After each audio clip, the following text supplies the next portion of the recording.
গণভোটের মধ্য দিয়ে আইন প্রণয়ন করা হয়ে যাবে না, গণভোটের মধ্য দিয়ে সংবিধান সংশোধন হয়ে যাবে না।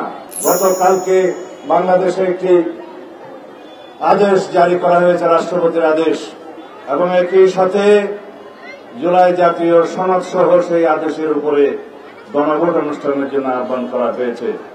আমরা আমাদের দলের পক্ষ থেকে বলেছি, জুলাই জাতীয় সনদ যেভাবে স্বাক্ষরিত হয়েছে সেটা আমরা প্রতিপালনে প্রতিশ্রুতিবদ্ধ, অঙ্গীকারাবদ্ধ।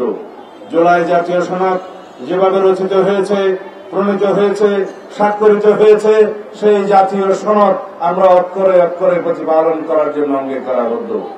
এর বাইরে চাপিয়ে দেয়া, জবরদস্তিমূলক আর যে কোনো প্রস্তাব যদি দেয়া হয় সেটা জনগণ বিবেচনা করবে।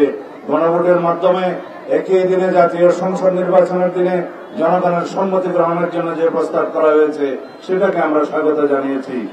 কারণ এটা ব্যয় সাশ্রয়ী, এটা সময় সাশ্রয়ী, এটা বিভিন্ন রকমের আয়োজনের সাশ্রয়ী এবং এটা সুবিধাজনক। বেশি ভোটারদের অংশগ্রহণের মধ্য দিয়ে তারা মতামত দিতে পারবে। তবে এটা আমাদের মনে রাখতে হবে, গণভোটের মধ্য দিয়ে আইন প্রণয়ন করা হয়ে যাবে না, গণভোটের মধ্য দিয়ে সংবিধান সংশোধন হয়ে যাবে না। তার জন্য যে অবশ্যই জাতীয় সংসদ গঠিত হতে হবে। সেই জন্য জাতীয় সংসদ নির্বাচনের পুনরাবৃত্তি করেছেন তিনি 15 ফেব্রুয়ারির প্রথমার্ধে। সেজন্য তাকে আমরা সাধুবাদ জানিয়েছি। কারণ আমরা অতি অবশ্যই আগামী ফেব্রুয়ারির প্রথমার্ধে জাতীয় সংসদ নির্বাচন অনুষ্ঠান হোক, সেটা চাই। এই জাতি চায়, আমরা ভোটাধিকার প্রয়োগ করতে চাই। এই জাতির সমস্ত জনগণ সেই ভোটাধিকার স্বাধীনভাবে উৎসবমুখরভাবে প্রয়োগ করার জন্য উন্মুখ হয়ে আছে।